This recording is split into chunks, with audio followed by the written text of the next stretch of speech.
Alright guys, so today I wanted to talk about something a little bit different. I wanted to talk about the struggles of going from start to finish, from idea to a final painting, and how it's not always straightforward.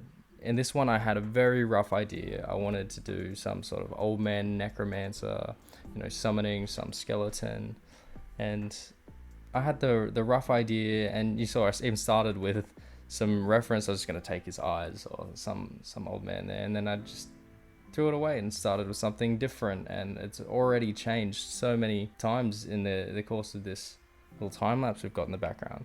I thought it was a great example of how the final product can change greatly from the starting idea. What I ended up with is completely different, but it wouldn't be that way if I had just sort of given up and maybe started again from scratch. I sort of took the original sketches and original lines and I made something different out of them and reiterated on the same idea to come up with something unique. As you can see, I went through like 4 or 5 different heads there until I ended up with this sort of bony cartilage based head. And I'm going through even more struggles now trying to figure out what this guy is going to be summoning.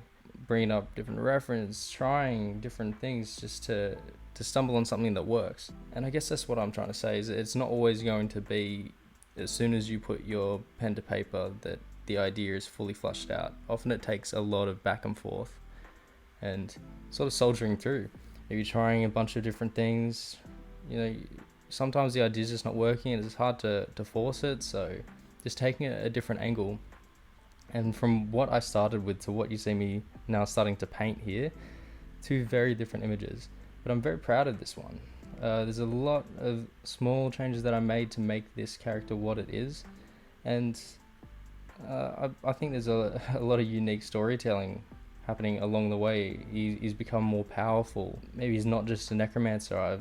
I've got him, when you say I go into the colors, I sort of turn him into some sort of like a blood god, or like you can tell he's got a lot more mystique and power to him than just an old man and a skull, which again is probably a pretty cliche idea, and I think what I ended up with isn't something that is completely original and unique, and I wouldn't have got that if I had have stopped and maybe started again and tried to force this old man necromancer with a skull, which by all means, like, sometimes that's what you got to do if you've got a brief or you're working for somebody else.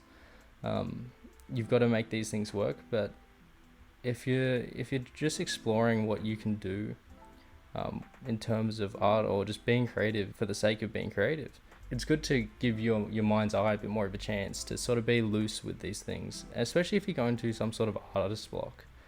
I find the best thing to do when you go through artist block is to keep pushing and trying new things. I find that with this one particularly, I went through 5 or 6 iterations of heads.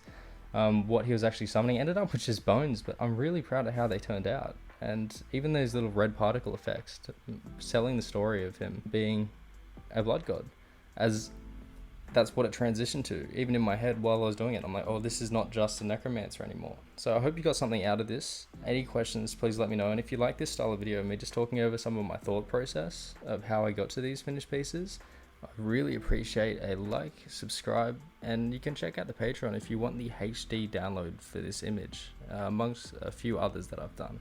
There'll be plenty more up there in the future. Thanks for watching, guys.